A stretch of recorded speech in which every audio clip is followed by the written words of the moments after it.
For the 24th, it is a couple days before Thanksgiving of 2020. Can you believe it? We are winding down 2020. So thank you guys so much for joining me this morning, or depending on where you are, for those of you that tune in from the East Coast, this afternoon. And those of you out West, it's way early. So welcome, welcome, welcome. Thanks for tuning in and joining me on today. I posted a picture. I'm going to pull it up for you. That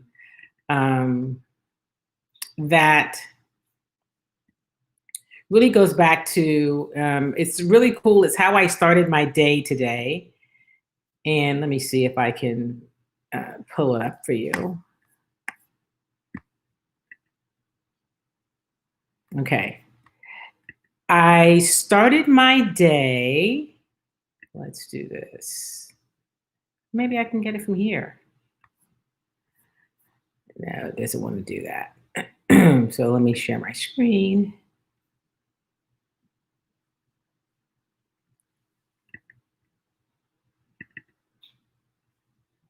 And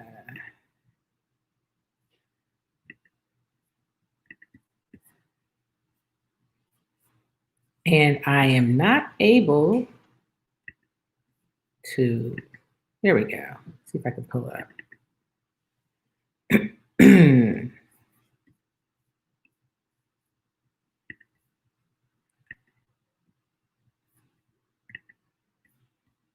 Okay, I'm going to show this.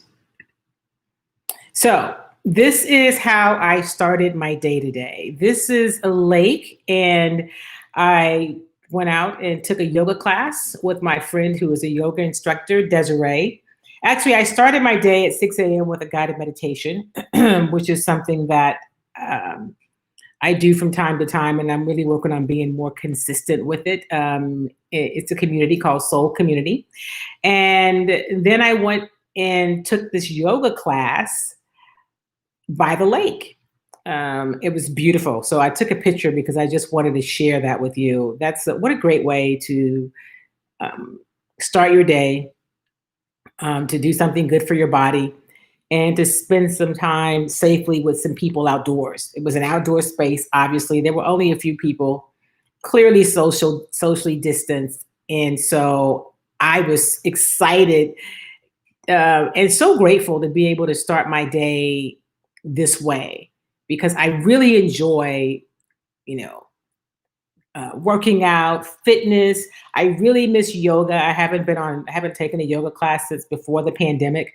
I know you can take yoga at home. I do some other things at home. I do a bounce class, I do weights, but I have not done yoga. I've done some stretching. So it was really, really great. And I just wanted to share that with you because it was peaceful and it felt good. It was incredibly challenging because as I said, I haven't been on the mat since before the pandemic, which means before March. And I know that my ankle is thanking me for it right now. So good morning, good morning, good morning. All right. Anyway, hey, welcome. I haven't seen you in a while, Kenise, all the way from New Jersey. Do I have that right? It's New Jersey. It's not Philadelphia. I believe it's New Jersey, but I know you're somewhere on the East Coast. Hope that you are staying safe and socially distanced. Welcome. It's always great to see you, my friend. I've missed your face on the show. And Tony, what's up, my friend? Welcome. One of my friends I used to see at the gym all the time. Haven't been to the gym since the pandemic. And how you holding up? He's a Cowboy fan. He probably popped in because the Cowboys won this week. Is that why you're here? Is that why you're here? Whatever it is, I'm glad to see you. But he is a huge, that's right. I was right. It is New Jersey. Well, I know that the numbers of COVID are starting to rise in New Jersey again. So stay safe, my friend. Actually, the numbers are rising everywhere. All right. So as we start this show today, the week of Thanksgiving, as we wind down the final full week of 2020, if I am correct. Yeah, it's the final full week of 2020. This time next week, it'll be December. So it's the final full week of, not 2020, of November.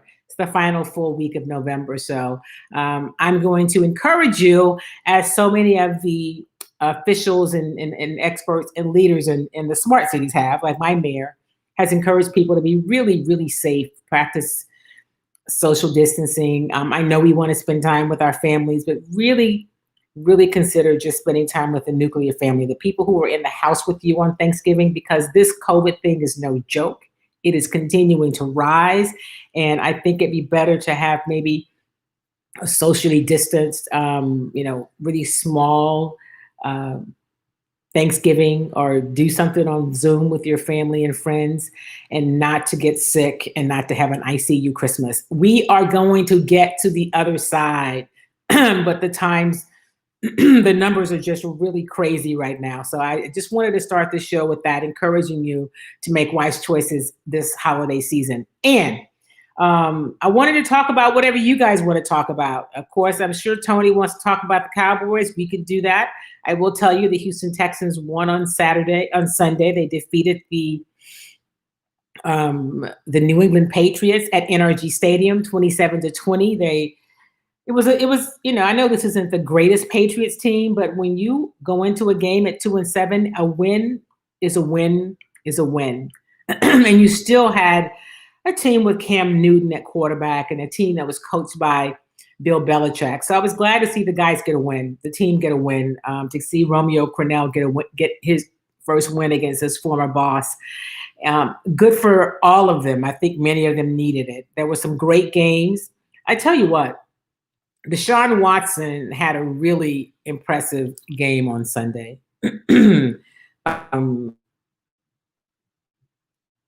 Let me see. I'm going to pull up his numbers because it's important to me to tell you how he made out. I can tell you he didn't turn the ball over. And in fact, I was talking to Brian Bearfield of Big Sarge Media, and he pointed out that Deshaun Watson hasn't had an interception or a turnover in about a month. And so I don't have the exact date, but he has really not only been playing well, he's been protecting the ball well. And so there's some of you who say, well, he still holds on to the ball too long. The receivers have to get open. The line is giving him some protection. I think that Deshaun Watson is playing some of his best football. He hasn't had a lot of help around him, but he's playing some good football. Those of you who not like the fact that he smiles sometimes, he said that's just who he is. He takes the game really seriously, and just because he smiles after a loss, he enjoys what he does. He says, I get to do what I love for a living. I get to get paid to do what I really enjoy. So, man, y'all back up off Deshaun Watson, right? The roof was open on Sunday in the stadium, and I believe the date I heard was the first time since 2016 that the roof was open. Kiki Kuti got some playing time on Sunday, and he even got in the end zone. So it was a lot of stuff happening in the Texans win on Sunday, right? This week is a short week for them. They play the Detroit Lions in Detroit on Thanksgiving Day. And, they've looked good. And so I asked Romeo last week as they were heading into the game with the Patriots, what's obviously he wants to get a win, right? That's most important. Get a win, stay healthy. But what beyond that, what do you really want to see your team do? And he said, be consistent. He wanted to see them play consistent, do the things that they know to do and to do them consistently. And so we saw more of that on Sunday. And so this team right now, you have to take the small victories and look at things to build on. Defensively, Justin Reed had a big game. He was tied for the lead in tackles with Zach Cunningham.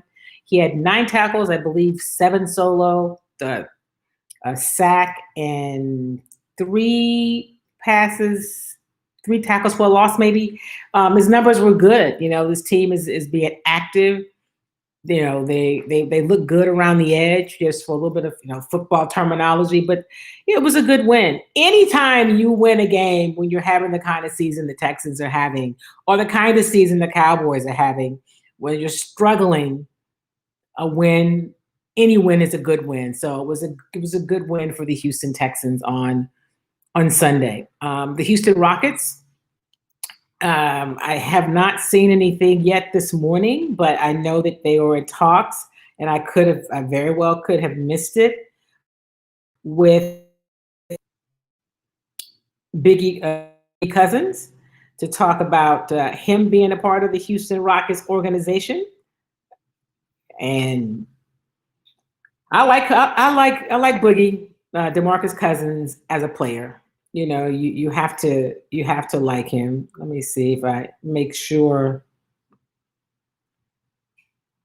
I haven't missed anything. My go-to guys that talk about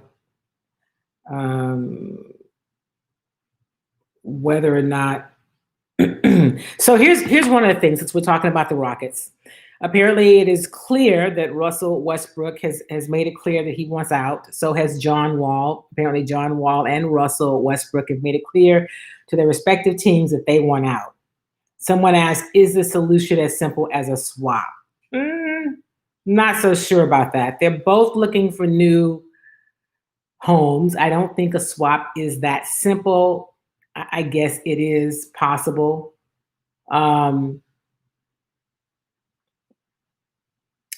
The Rockets also have,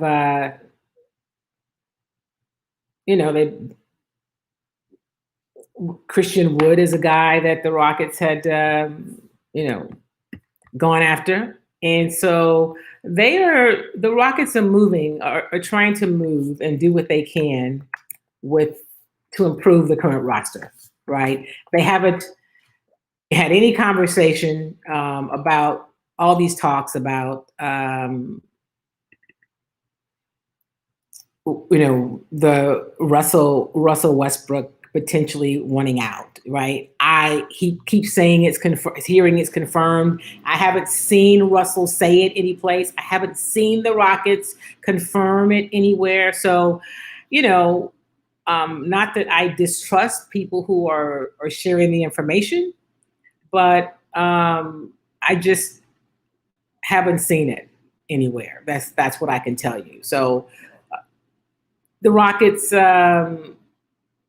when Stephen Silas was introduced in the press conference a few weeks ago, he did say that he wanted to. I asked about his playing style, like what can we expect? What's your approach to your style of play in terms of offense and defense? And he said you have to have multiple ways of playing. So small ball could be part of it, but he also talked about having a bigger guy, a traditional type center where you can run a pick and roll and do some different things where the matchups will be a little easier, a little more traditional. So Christian Wood is a guy the Rockets decided would be a good fit for this organization. And I'm pulling up from Chris Gardner, who joined me last week, of the Houston Roundball Review. Chris is a big Detroit Piston fan, so of course he would know all things Christian Wood. Christian Wood so I pulled this from his page. Christian Wood is 6'10". He's listed as 214 pounds. He probably weighs more. And he will be a Rocket with a sign and trade with the Pistons. So the signing is a 3-year, $41 million deal. So here's a little bit about who Christian Wood is. He averaged 21 minutes a game last season and shot about 38, almost 39% from three, a little better than 56% overall from the floor. For the year, he averaged 13 points, 6.3 rebounds, 1 assist, a little less than 1 block, and half a steal a game. His per 36 numbers look like this: 22 points, 10.6 rebounds, 1.6 assists, 1.5 blocks. Pretty impressive.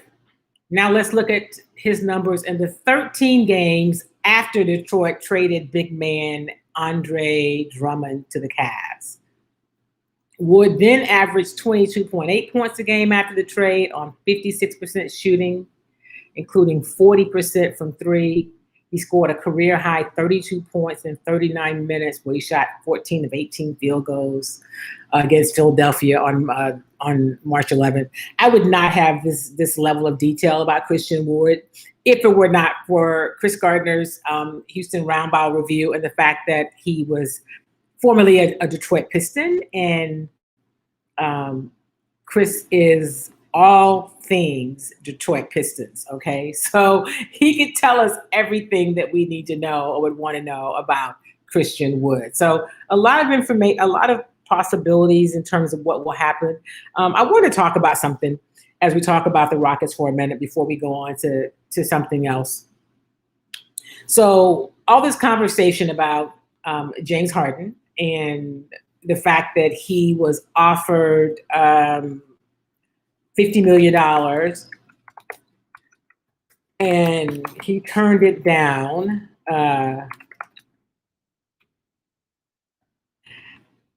To stay, with the Rockets. So let's just look at what James Harden currently makes, okay? Harden's current contract is a 4-year, $171 million deal, all right? His average salary is $42.7 million a year. He still has 2 years left on his contract. He becomes an unrestricted free agent in 2023. So in 2019 to 2020, his base salary was $38 million. 2021, that's the year coming, this season now, 20 to 21, his base salary is $42,254,920. So just a little bit over $41 million. The following season, he's at 44, and in the final year, he's at 47. So when people say, man, it says a lot that he walked away or he didn't take the $50 million, it's not like I turned down $50 million, okay? Because if your base salary is 42.7, 42.5, 42-ish, it's not a big jump to $50 million. It's not, especially considering you got to pay some taxes on that money. So if he was making $25 million, still all a lot of money. And the fact that he would say, man, I'm not going to take $50 million, that may tell you something about his decision. So my point is simply this. James Harden may want to leave. And it looks like the reports are that he does. I haven't seen anything where he has said he wants to leave, but the reports certainly have indicated that James Harden is looking to go someplace else, to the Brooklyn Nets, and we know that KD is there. I think it's probably much more because Mike D'Antoni is a part of that staff. And James had such a good relationship and a lot of success with Mike D'Antoni, who let him basically, do what he wanted. But the Nets haven't really expressed an interest in making that move. So there's a lot of uncertainty, about what's going to happen. I think that if you do move him and if you do move a Westbrook, you got to get a lot for them because you gave up a lot to get him. Good morning, Andre. Andre says, good, I want him gone.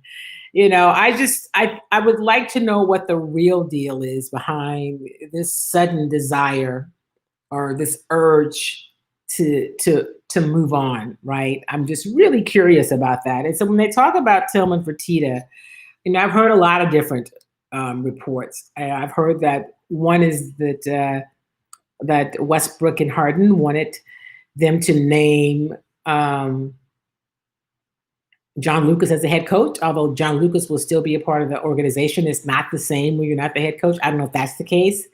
I've heard that Tillman perhaps has a way of talking to people that it doesn't feel always respectful. I don't know that to be the case. These are all things I'm hearing, reports I'm hearing, and some of it, most of it, all of it is secondhand because I've not had a conversation with Westbrook or Harden. So let me be very clear about that. All of the things that we're hearing are from reports and sources. We've not heard either of them that I can find come out and say any of these things. So Kenny says Harden is looking to get a ring at this point in his career. And perhaps that is the case. I believe he wants a ring. There are many who watch him all the time who say that the reason he doesn't have a ring is a lot of it is because of him.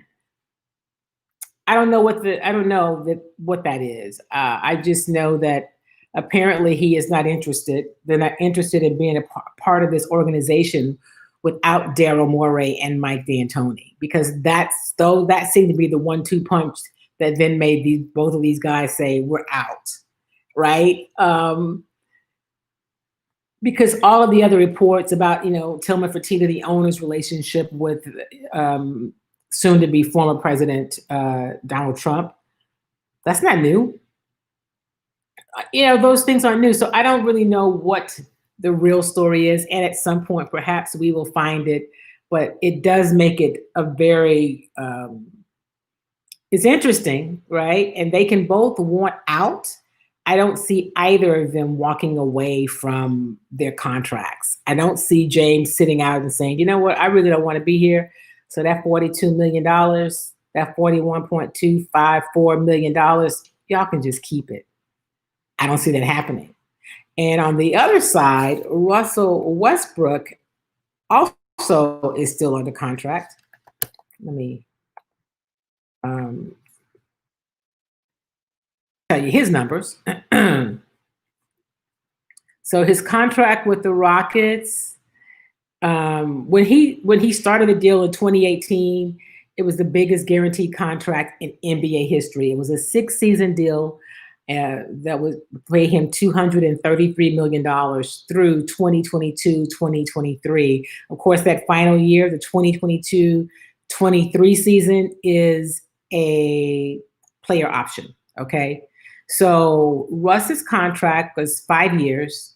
His average salary is about $41 million a year.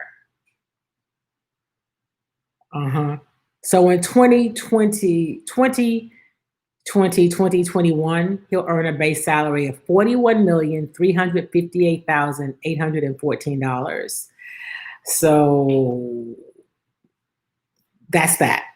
So my point is, they can both decide or want to be out of their contracts. And I just don't think either of them has a lot of leverage. You could say, well, because they can't go anyplace else unless the Rockets trade them, right? So I don't see them sitting out and missing out on $41 million. That's a lot. It's a lot of money. And I'm not saying that they don't want to win. I'm not saying that there's some things they don't like. But when it comes down to it, at the end of the day, it's not totally up to them.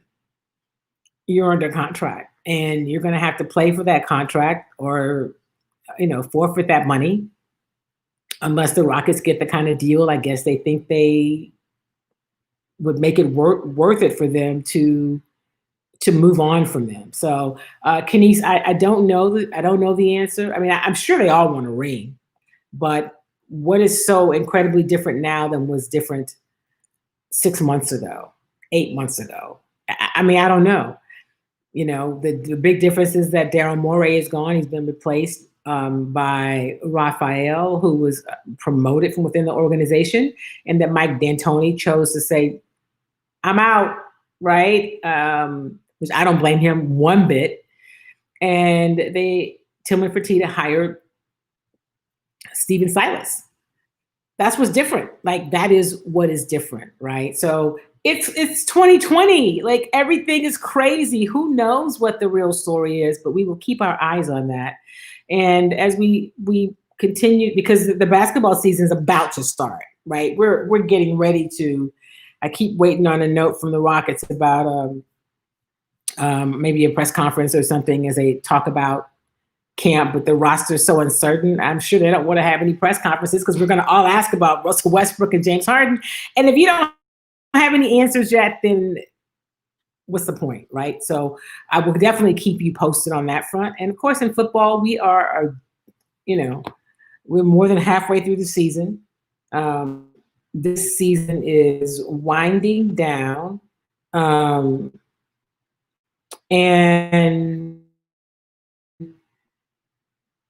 20 winding down, right? I was going to tell you the Texans schedule the rest of the way. They play Detroit this week on Thanksgiving, so they play in Detroit on Thursday. I believe they come back the following Sunday, a week from Sunday, to play. I want to say it's the Colts, but let me not guess. Let me be very sure about that. So this week they play the Lions. They have the early game. It's the 11:30 game on Thursday. Then a week from Sunday, they will play host to the Colts. They do play the Colts. Then the following week, they go to Chicago to play the Bears. They're on the road for 2 weeks. They play the Bears and the Colts. They come back home and play the Bengals on the 27th, and they end the season, the final game of the year, against the Titans. So they have the final 2 games at home of this regular season, because there will be no playoffs for this team. We won't get to see Joe Burrow with the Bengals because he went out in the game on Sunday and is out for the rest of the season. There's some who question why he was even in the game. But, you know, so goes it. That's how things happen. The NFC East is an interesting conference once again, as it as it continues to be the conference that, you know what, you're going to have somebody, one of the teams will be less than 500 that will actually win the division. Who do you guys think is going to win the division? There's some who think the Giants have the best team in that division right now because they have the best defense and perhaps the best quarterback. Let's look at the NFC East. I'm just curious. So the Eagles are 3-6, the Giants are 3-7, Washington's 3-7, and Cowboys are 3-7. Oh man, they're just not. They're just not very good. It's not a very good conference. I mean, no one is even close to 500.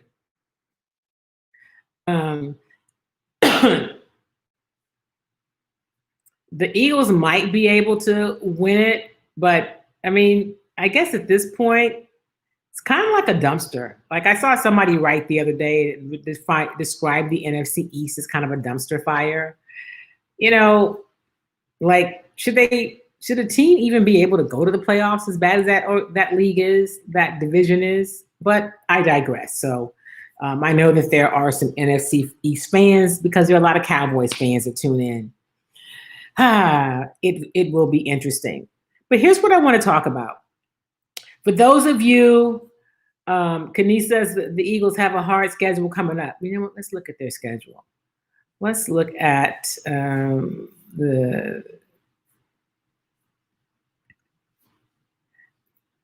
final standing.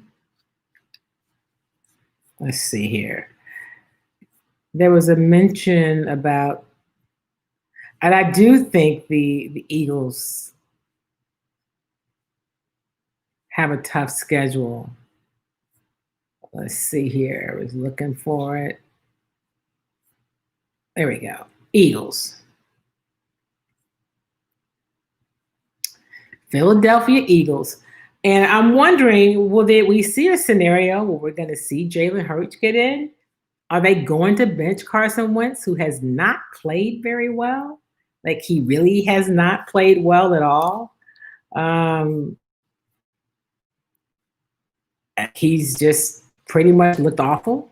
I don't know what happened to him or what's going on, but he just hasn't looked good at all. Oh, come on, Eagles. I don't want to do all of this. Here we go. The Eagles schedule. So they are. So, of course, they lost to Cleveland this past Sunday. They play Monday night next week against the Seahawks. Pretty much, they could lose that. They should lose that one. And then they play Green Bay. They play at Green Bay the following Sunday. Yeah, that could probably be a loss. Then they're back home and they play the Saints. Then they go to the Cardinals. That's probably a loss. To the Cowboys. That's a toss up. Who knows? And then they finished the season on the road against the Washington football team. So their schedule's pretty tough to wind down the rest of the season. It will be interesting to see how they finish and where they finish, and to see what happens in the NFC East in terms of who wins that division, who comes out of that division to actually get to the playoffs. We'll see. So one of the things that has happened since the last time we were together in this particular format on this show last Tuesday is finally the transition has officially started to happen in terms of from the administration's point. While 45 is still maintaining he won the election in a landslide, his words, not mine, and that, but he has acknowledged the next phase. The GSA lady finally went on and certified the election or the transition so that she could make the things necessary for Joe Biden, President-elect Joe Biden, and Vice President-elect Kamala Harris to do what they need to in terms of getting background checks and FBI checks on all the people who not only will potentially be cabinet members and a part of the administration, but who will actually go in and talk with people, the current staff members, so they can get information and make the transition. I mean, I think most of us who've watched how this administration has handled, or perhaps the better word is mishandled, pretty much everything. There's no surprise. There'd be no surprise if they just kind of had a fire, right? To make the transition more difficult. And so let me just stop right there. You know, I don't know if any of you who actually follow my show or listen are Trump supporters or voted for him. If you are, and if you did, is this what are you okay with this behavior? And don't tell me, just, speak amongst yourselves. Uh-oh. My microphone changed. Let me change it back. I love how I don't want that microphone. Here we go. Let's do this. Okay. This microphone just sounds a lot better, right? Is this what you wanted? Like this sore loser attitude, this petulant, childish behavior, all these things that are bad for the country and bad for democracy. It means you really care nothing about the country and your fellow Americans. You just care about yourself. And that's not leadership, people. So if you did support 45, and I just hope that you are not okay with how things are happening. And if you are okay with it, then you might want to examine yourself and ask yourself why. Why are you okay with this behavior? There's been Republican and Democratic election officials across the country who have said the election was fair, was the most secure in history.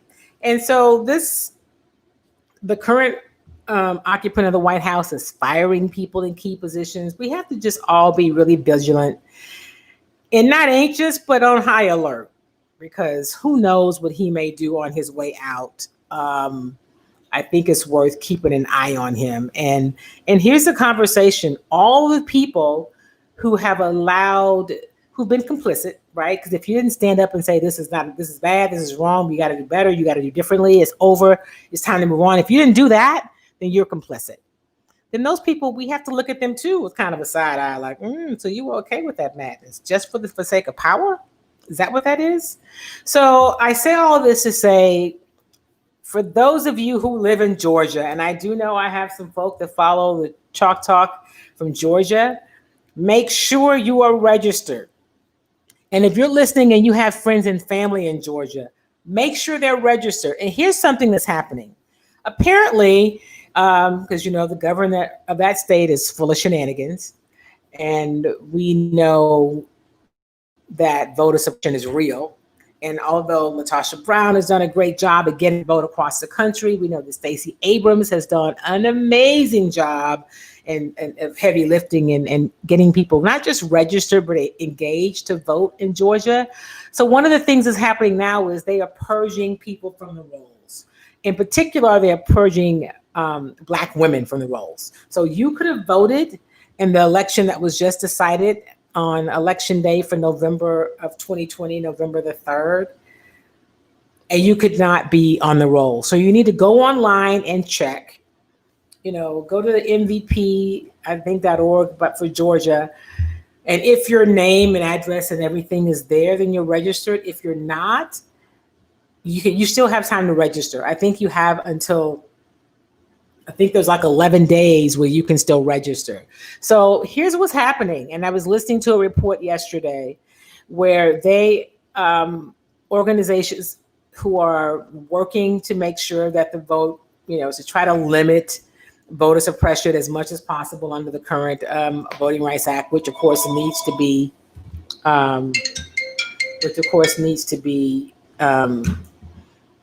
re-upped and redone and called the John Lewis Voting Rights Act. In registering new people, what they found is that there were people that were being purged. I think they looked at about 14 different people. Of those 11, 12 of them have been purged from the voter rolls. And of those 12, 11 were Black women. So we're clear why that's happening. The thought is, we don't want Black people to vote. Like they're doing the stuff they did way back in the day. And so again, as I always say, if your vote didn't matter, they wouldn't try so hard to keep you from having it. And that they want to limit the votes of Black and brown people, in particular Black people, it is because they feel like they'll lose control. It's not your country. It's our country, right? And we get a right to decide who leads us. So I say all of that to say, make sure that you're registered to vote in this runoff at January 5th.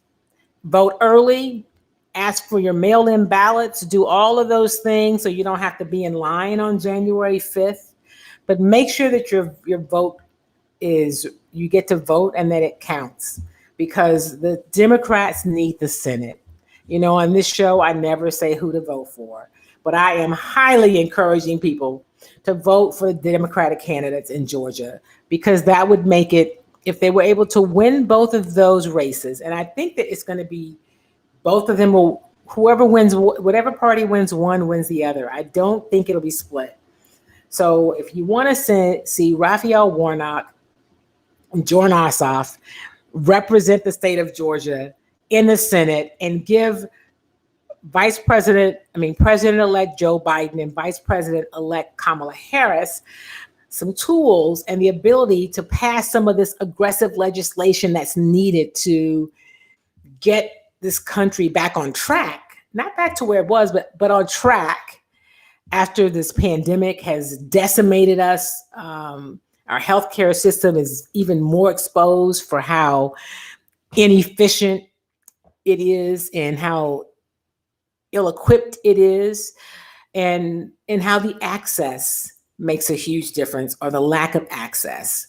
And also just what it's done to the economy. We're going to need for them to move legislation forward.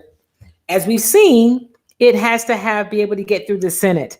And as long as Mitch McConnell is in control, and if those two Georgia seats go back to those two people who are both, by the way, at some points of 2020 had been under investigation for insider trading. Let me just say that.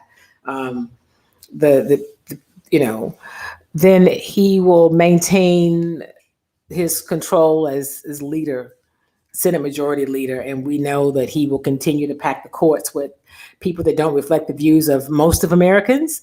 He will continue to ignore legislation that's needed. And he's one of those people that says, let the states fail, let them go bankrupt, especially the blue states. That's not how this should work. So tell your people, call your people and say, listen, check the roll, make sure they haven't purged you, because they're going to try all kinds of tricks and trades and whatever they can do to try to win those seats in Georgia, right? Because if they don't, that is when this can be a game changer. So, people say the song Georgia's on my mind. Georgia's on my mind, and I am trying to figure out what I can do from Houston safely to help. I'm looking into, being a part of a phone bank. I'm obviously not going to Georgia. We are in a pandemic, but can I call some people? Can I hop on a Zoom call? What can I do to help? Because I'm interested in helping this democratic process be seen and lived out. I mean, the same old tricks, trying to paint Raphael Warnock as some sort of a crazed, far left, religious nut. I can't even believe the way the evangelicals have supported 45, how they could even come for Raphael Warnock, but they are. So we need to support him as much as possible. And also John Ossoff they need the support, and pay attention, folk, because before we know it, it'll be 2022. Who's on the ballot? Who do you want to see on the ballot in 2022 in the midterms? We've got to stay engaged and stay vigilant. All right. So that's my little spiel about our rights and responsibilities as we participate and engage in the civic process. And I want to wish you all a happy Thanksgiving, that you are wishing you safety, peace, and hopefully you are not moving around. You're somewhere staying put and you're staying safe. Those of you who are traveling, make sure that you are taking extra precaution. Wear your mask, get those face shields, be armed with plenty of hand sanitizer, stay away from people, and just try to make the best decisions that you can. All right. So until next week, you can follow me, of course, here on Facebook, also on Twitter and on Instagram. I'll be giving you updates throughout the week, and really probably some words of encouragement. I will be watching the Texans game from home on Thursday and doing post game afterwards. But, enjoy this week with your family, stay inside. If you are a big Black Friday shopper, go online because most of the stores are closed on Thursday, which is great. The last thing you need to do is be in a crowd. But I just want to say thank you guys for continuing to be a part of the Chalk Talk tribe, and thank you for continuing to help me grow this community. I look forward to seeing you next week as we kick off the final month of 2020. Right? This time next week, it'll be December 1st. But until then, have a great week. Do something kind for yourself and do something kind for somebody else. Wear your mask, practice social distancing, and of course, wash your hands. Spam, everybody. I tell you. Whoops. I'll see you next time.